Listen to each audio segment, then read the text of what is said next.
Gracias por continuar con nosotros en Contacto Nocturno. Agradezco mucho que en esta mesa del diálogo esté con nosotros el secretario de Planeación y Finanzas. Señor Valedimiro, gracias por estar aquí. Al contrario, gracias a ti por la oportunidad de compartir contigo y tu audiencia. No, pues de verdad siempre es un gusto poder conocer cómo van las finanzas de un estado como Baja California, sobre todo ahorita. El año pasado fue carrera electoral, ahorita ya empezó la que sigue y ya no sabe uno distinguir percepción de realidad y es importante preguntarle tal cual. Sí. ¿Cómo está el tema concretamente de las finanzas de Baja California, las finanzas obviamente gubernamentales del estado, pero concretamente también observaciones de la Auditoría Superior que tan llevadas y traídas, hasta medios nacionales han hecho referencia? Claro que sí, mira, el presupuesto como pues el de todo el país y el de todos los estados del país, lo hemos recibido en este ejercicio sexenal con una situación difícil. ¿Qué quiere decir esto? Quiere decir, bueno, que la diferencia entre ingresos y egresos nos ha obligado a realizar una serie de programas de austeridad. Como de costumbre, pues los programas de austeridad en este sentido pues tocan en la contención del gasto, es decir, el control de las finanzas públicas a través del gasto, mejorar la eficiencia recaudatoria para tener mayores recursos propios y después, obviamente, las labores de gestión ante la Federación para los recursos que proceden de allá.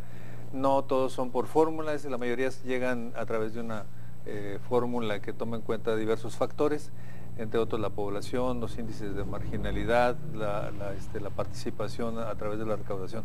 Pero también hay algunos recursos que se llaman de gestión y pues que hay que irnos a pelear allá a México de oficina en oficina para conseguir los recursos. En el tema de las observaciones, te comento que,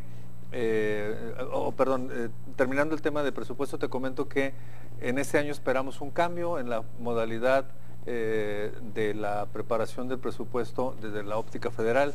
¿En qué nos basamos? Bueno, en todos los anuncios que ha habido a través de la prensa que nos dicen que el equipo de transición del presidente electo López Obrador van a intentar involucrarse en la elaboración de la propuesta de paquete económico para 2019.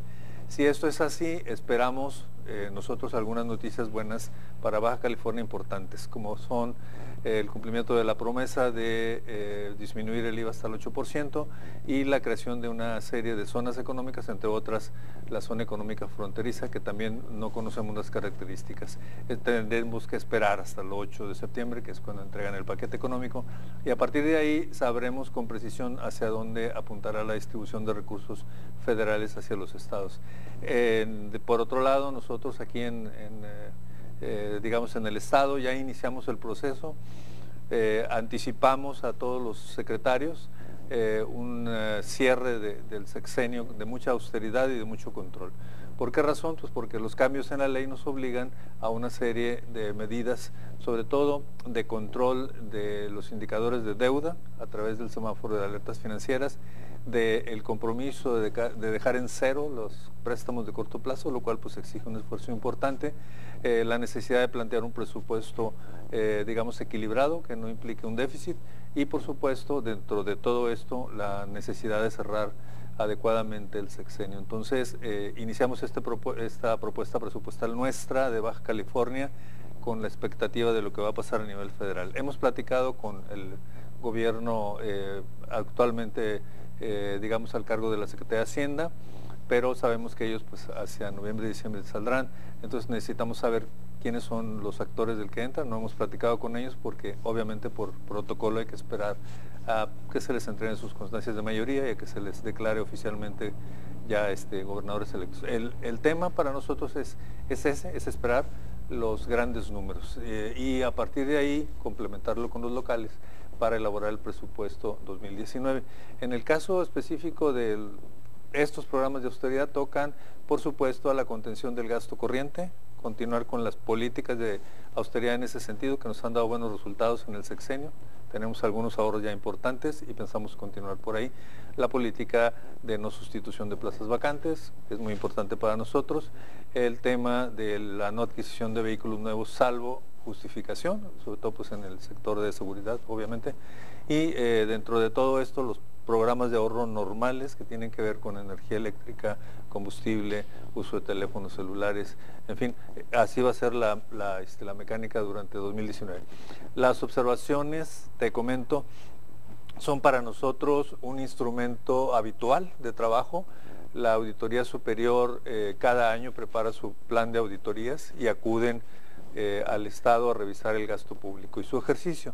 Estos grupos de auditores empiezan a llegar normalmente por ahí de febrero o marzo, ya están aquí, ya llegaron, están revisando ahora el ejercicio 2017, pero lo que tenemos ahorita digamos, en resultados es la revisión de 2016. Por los calendarios de trabajo de la Auditoría Superior, pues ellos tienen que esperar hasta que concluya el ejercicio fiscal, que es de enero a diciembre, pero además los famosos 3 meses para la dictaminación de estados financieros de las cuentas públicas, y hacia abril se entrega la cuenta pública y a partir de ahí ellos hacen su plan de auditorías que inician el resto del año y hasta terminar en diciembre. Al 20 de febrero del año siguiente es cuando entregan el informe, por eso es que ahora apenas estamos recibiendo 2016. Recibimos las observaciones, las analizamos, revisamos si hubiera alguna información que entregamos después de que los auditores se hubieran ido, pero que tuviéramos el sello de recibido, y a partir de ahí, qué otra información se requería para satisfacer los requerimientos de ellos. Y a partir del junio, más o menos el 22 de junio fue la última administración que les dimos de información. Consideramos que ya estamos prácticamente al 100, digamos al 98% de toda la información que requirieron. A partir de ese momento, que debe ser en un plazo máximo de 30 días a partir de que nos notifican, tenemos 120 días que corresponden ya en este momento al análisis que ellos van a realizar de la información, y hacia octubre, noviembre, dependiendo de su carga de trabajo, nos empezarán a notificar cuál de esa información fue suficiente para empezar a solventar las observaciones y qué otra información hace falta para que nosotros nos pongamos a entregarla. Estamos tranquilos, no tuvimos en esta ocasión, en este año 2016, observaciones que fueran de gravedad o que implicaran la comisión de algún probable delito. No es así todavía, están ellos en revisión. Esperamos que en su mayoría se solventen, y aquellas que no puedan ser solventadas en esta primera ronda de entrega de información las vamos a continuar atendiendo, como hemos hecho siempre con las observaciones de otros años, es decir, las observaciones que traemos desde, pues digamos, desde la historia de la Auditoría Superior aquí, pues vamos a tener que seguirlas atendiendo y contestando en la medida en que se vayan requiriendo. Me refiero a las anteriores a 2016. Muy bien, contrastando esto con la posibilidad de un escenario político, que decíamos político electoral, ¿cuántos auditores y de qué nivel jerárquico? Porque estos fueron algunos aspectos manejados periodísticamente hablando, y hay que saberlos contrastar. ¿Cuántos y de qué nivel jerárquico, y en comparación con la experiencia que usted tiene previa a años anteriores, cómo se puede comparar? Sí, bueno, creo que son 2 o 3 temas ahí que están involucrados y habrá que distinguirlos. El primero es que la revisión 2016 ya concluyó, son 21 auditorías que se realizaron y que fue entregada el 20 de febrero. La auditoría que mencionaron algunos medios se refiere a una revisión específica sobre el ejercicio de los recursos, sobre todo aquellos que tienen que ver con créditos, pero en general es una auditoría normal, estuvieron presentes aproximadamente 6 auditores, pero al momento de la instalación hay un protocolo por procedimientos de auditoría en donde llegan algunos funcionarios federales de la Auditoría Superior, entre otros pues el jefe coordinador de los auditores y algún jefe del área de revisiones federales, que esto es habitual, incluso a veces da la casualidad de que llegan los mismos auditores del año pasado o del año antepasado. En esta ocasión afortunadamente todos ellos eran ya conocidos nuestros, vinieron otros años ya a revisar. No notamos en esta ocasión que hubiera algún despliegue exagerado de auditores, ni tampoco que hubiera personal que no tuviéramos nosotros identificado ya dentro de la auditoría. Esa es una revisión que se está realizando para 2017. Nos dan a conocer algunas observaciones preliminares y a lo largo del año vamos contestando lo que se puede hasta que cierran ellos su revisión aproximadamente septiembre-octubre, y hasta el mes de febrero del año que sigue nos entregan ya el informe completo, deben de pasar 15 días para notificar a todo el país, y una vez que recibamos la notificación, pues dar la información que hubiera hecho falta. Es muy frecuente por el corto tiempo que duran los grupos de auditores.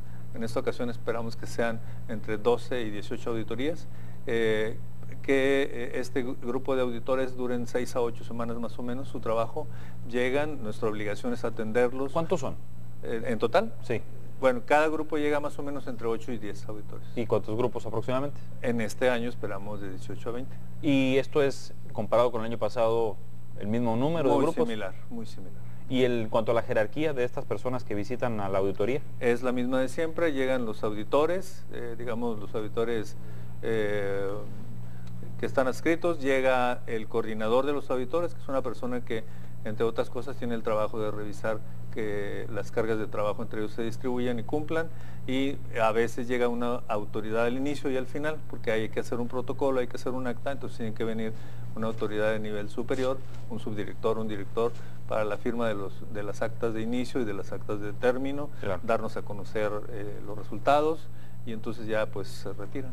Muy bien, voy a hacer una pausa, pero entiendo perfectamente su perfil. Usted es un hombre profesional, sí, de perfil técnico, sí, y no político. Es correcto. Antes de esto ha sido contralor de esta misma administración estatal. Correcto. Sin embargo, sí me interesa un poco preguntarle casos específicos que han ayudado a construir alguna percepción concreta, sí, de desconfianza, claro, de una mala calificación del Poder Ejecutivo. Y se me ocurre un ejemplo, si me le parece, al regresar. Sí, claro. Las becas Progreso, ¿en qué quedó? ¿Qué pasó? ¿Cuál es el fondo y cuáles serán las consecuencias? Si me permite, al regresar. Gracias por continuar con nosotros en Contacto Nocturno. Y un tema que la gente no deja de preguntar, no se olvida, es el de la beca Progreso. ¿Será porque la beca Progreso? ¿Será porque hubo cheque? ¿Será porque hubo una denuncia de una propia empleada? Sí. ¿O será por apellido, incluso, de la Rosa, que sí, es un apellido que está, una familia que tiene, sí, muchos escaños, ¿no? Un secretario de seguridad en aquel momento, un diputado, vaya, otra vez ahora un candidato a diputado. Entonces, la gente, hablando de percepción, la gente ya no quiere, yo creo que no quieren sentir la desconfianza, pero la sienten. ¿En qué quedó aquella historia? Fíjate que en esa época pues yo era el contralor, sí, y nos encontramos con una situación ahí un poco pues molesta, porque cuando llegamos a practicar una revisión que normalmente pues en cualquier otra área simplemente nos presentamos y nos entregan la información y la revisamos y se acabó.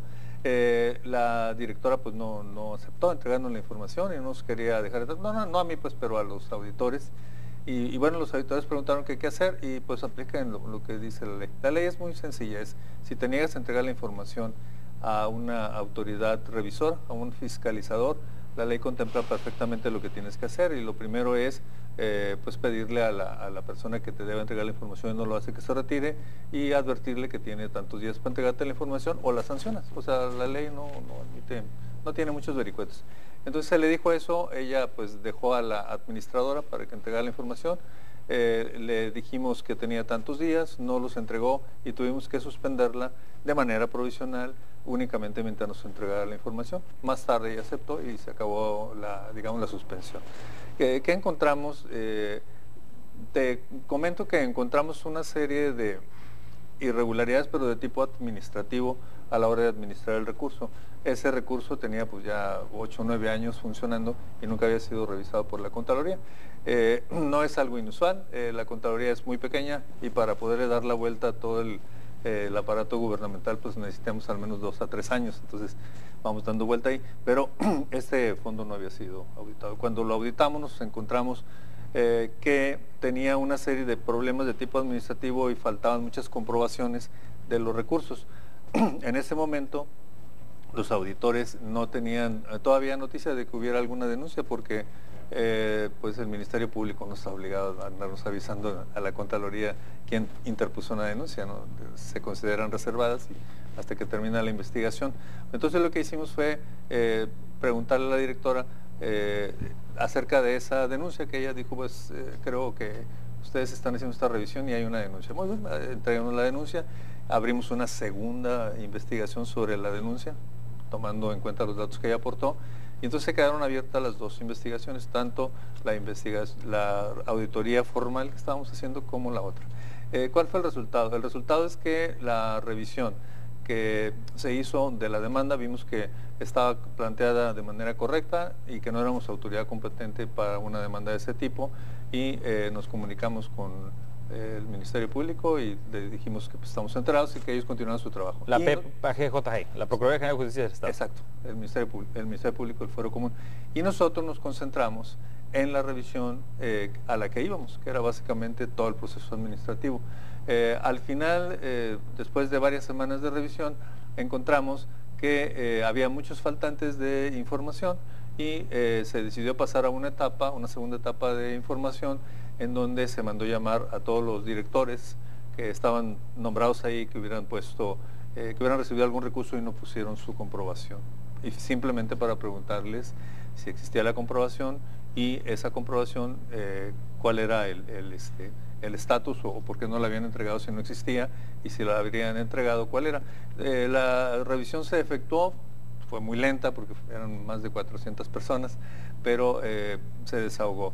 El otro tema que tenía que ver con la propia revisión al organismo administrativamente, se habló con la entidad a la que estaba adscrito, que es básicamente el sector educativo, se le dijo pues, los problemas que tenía y se le pidió que corrigiera las irregularidades administrativas, que pusiera los controles necesarios, y ahí pues en ese momento terminó, digamos, la auditoría, y el sector educativo se quedó con la encomienda de atender las observaciones. Hasta ahora, ya no estoy ahí en la Contraloría, no he visto la conclusión de esto.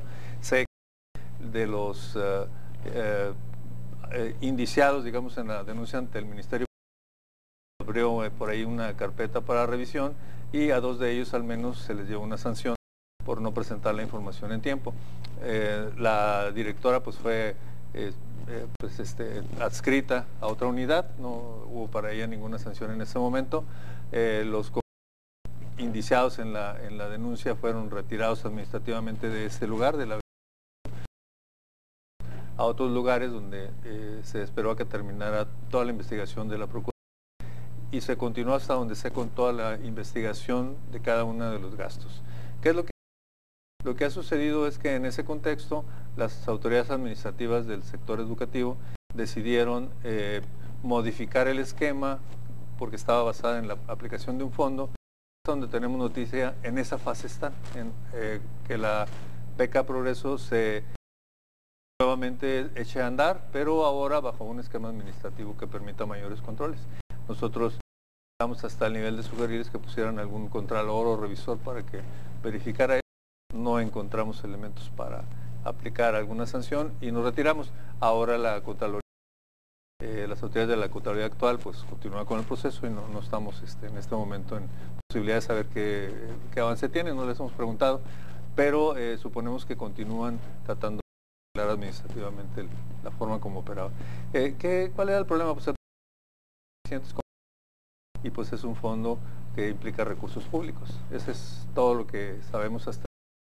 En mi caso, yo estoy pues ya en otra posición y ya no tengo que ver con este tema. Las autoridades de Contraloría pues serán las que tengan algo que decir, si cambió el curso, si encontraron hallazgos, nosotros no. Está comunicándose vía WhatsApp, sí. Lucía Villarreal está hablando de documentos que puede presentar. Usted dice que no presentó y que él ya dice que sí. Evidentemente cuando ya se pone esto así medio de debate, yo siempre invito tal cual a un debate. ¿Está usted abierto a enfrentar documento a documento lo que esta señora ha venido diciendo por tanto tiempo, a una etapa en la que a usted le tocó como contralor? Sí, mire, lo que pasa es que los documentos a los que yo me refiero no son los que ella presentó, son los documentos que debieron haber entregado los 380 involucrados, que eran directores casi todos. No ella, sino los demás. Sí. Los casi 400 que refiere. Bueno, ahí está un punto para aclarar en el caso de Lucía, que se está comunicando. Pero bueno, al fin, en la percepción, yo entiendo la parte técnica, la entiendo hasta donde se alcanza, porque es bastante compleja, y lo he explicado en algunos segundos. Pero en la percepción, para la gente se cobraron unos cheques, hay un de la Rosa implicado, hay una señora que denunció y que la corrieron, no está trabajando ya, y el otro señor no tiene una sanción. ¿Cómo usted sintetizaría eso? Me queda claro que ya no es su responsabilidad. Sí, pero ¿cómo puede haber ante la gente una explicación sencilla y congruente? La explicación la tendría que dar, por supuesto, el secretario de la Contraloría actual, que es el que debe tener los elementos. Y se lo preguntaremos. Digamos, del avance, porque pues yo ya tengo más de un año fuera de la Contraloría. Lo que sí le puedo decir es que realmente, no sé la razón por la cual ella no esté en este momento laborando, porque ya no me tocó estar ahí, pero lo que sí le comento es que hasta el momento en que nosotros terminamos la auditoría, los problemas que encontramos de algunas facturas y demás faltantes tenían que ver con las comprobaciones de las autoridades escolares, no de la administración central. Es decir, los llamamos para que nos dijeran por qué en ese momento en los archivos no estaban los comprobantes correctos, y eso es todo lo que, hasta donde me quedé yo como contralor. Muy bien, hemos de buscar la verdad, y se lo digo de aquí a mañana, porque está pidiendo derecho de réplica y por supuesto aquí se le concede a todo el mundo, Claro. Funcionarios, ciudadanos, sectores organizados, manifestantes, de todo el mundo, aquí tienen derecho a buscar. Mañana tendremos la entrevista con Lucía, que nos está pidiendo ese derecho de réplica, y se acudirá. Buscaremos el contraste, bien refiere usted, del actual contralor, y ya le preguntaremos. Los cambios incluso en las áreas auditoras, por eso es que yo supongo que ellos continuaron con su trabajo, pero en este caso ya no están obligados a informarme qué fue lo que sucedió. Pero ellos siguen avanzando. A lo mejor el área de responsabilidades, que es la que hizo las entrevistas, pudiera tener alguna noticia de cuántas sí, cuántas no se entregaron, o si ya fueron satisfechos todos. En la investigación que llevó a cabo la Procuraduría, pues ahí sí no tuvimos nosotros que ver, es un procedimiento aparte que lleva la autoridad correspondiente. Nosotros únicamente hicimos lo conducente con la revisión, auditoría que estaba en la beca Progreso, en la parte administrativa, y ya dejamos las conclusiones ahí en manos del sector educativo. Muy bien, regresando al encargo actual que usted lleva, al del secretario de Planeación y Finanzas, ya nos explicaba el tema de también de la Auditoría Superior y las finanzas provenientes del Estado. ¿Algo que quiera agregar a ese respecto? Cómo no, mire, comentarle que la parte que se refiere a las revisiones normales que realiza la Auditoría Superior y otros órganos de revisión se atienden siempre en los tiempos y momentos en que marcan sus procedimientos, los de ellos, los de los revisores. Procuramos siempre ser muy puntuales, ajustarnos a sus fechas y entregarles la información. Y cuando hay algún desacuerdo con la información que entregamos, pues satisfacerlo.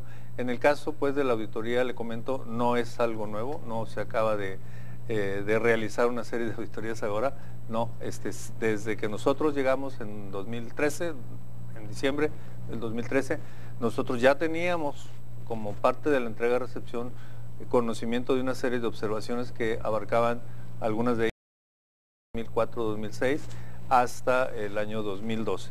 Con todo y que no en nuestro periodo, la instrucción del señor gobernador Francisco Vega fue que las atendiéramos porque era nuestra obligación. Lo es todavía, y hemos estado atendiendo todas las observaciones anteriores, también las de este sexenio, todas, y por supuesto que además de solventarlas en la medida en que las autoridades pertinentes nos lo indiquen, los esfuerzos de otras áreas, no necesariamente del Ejecutivo, y que tengan alguna observación. Me refiero en particular a los organismos paraestatales que también pudieran que tienen que solventar. La instrucción del señor gobernador fue que también los apoyáramos en coordinar la entrega de sus documentos faltantes o lo que pidiera la Auditoría Superior, y lo mismo nos instruyó el señor gobernador para que fuéramos a los ayuntamientos y atendieran todas las observaciones y trataran de solventarlas hasta donde la documentación lo permitiera. Cabe aclarar que esta situación es un poco diferente a la nuestra porque la mayoría de las que reciben las autoridades municipales son de las anteriores administraciones, no son de ellos todavía. Entonces es particularmente importante la labor de convencimiento de los alcaldes y sus equipos de trabajo para que cumplan con esta obligación, que es institucional y que no importa en qué año fue detectada o señalada la irregularidad o la probable irregularidad, las debemos atender siempre por cuestión institucional. Lo seguimos haciendo. No es un trabajo que se haga público, salvo en ciertas fases. ¿Por qué razón? Porque el informe de la auditoría sí lo publican, pero después se vuelven ya procedimientos internos para investigar y en su caso sancionar a algún funcionario, y en esa fase se vuelven reservados por ley.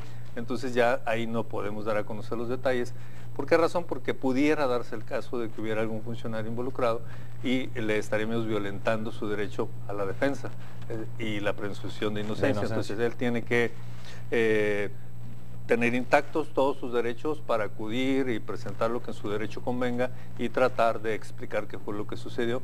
En este caso ya y en caso contrario, para que también tenga las consecuencias. Para que también tenga las consecuencias, y si recibe por autoridad competente una sanción y él no está de acuerdo, acudir ante la instancia que sigue para continuar con su procedimiento hasta que, como dicen los abogados, cause estado. Entonces, por esa razón, las personas ya no se enteran tanto, y transparencia nos obliga solamente la ley de transparencia hasta que los procesos están concluidos a darlos a conocer.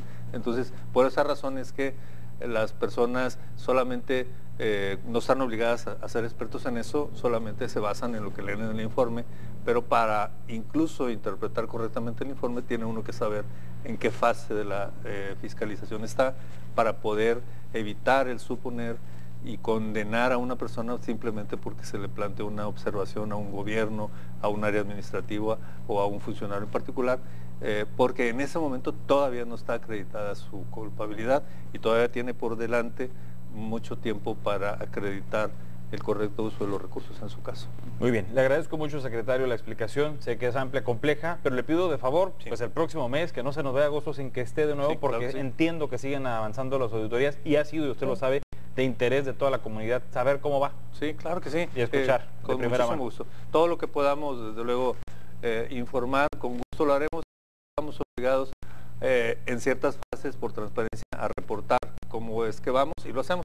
Mucha de la información que manejamos está en nuestras páginas, en todas las solicitudes de transparencia. De hecho, hemos hecho un gran esfuerzo en estos años para que transparencia presupuestal, que es nuestro campo principal, esté de acuerdo a los estándares que tanto las ONGs como la ley nos obligan, y por fortuna, a partir del año pasado, ya estamos en el primer lugar con otros 4 estados. Después de haber estado en 30, ¿no? El lugar sí, 30. Exacto. Avanzaron. Exacto. Hemos estado avanzando y qué bueno. Y vamos a mantener ese lugar, pero además a mejorarlo. Muy bien. Me refiero a los esquemas. Y del lado de el ejercicio presupuestal basado en resultados, ahí estamos apenas en segundo, pero confiamos en avanzar porque implica que el ejercicio presupuestal es evaluado. Muy bien. Gracias, secretario. Gracias. Muchas gracias. Buenas noches. Un corte, le tengo más información al regresar.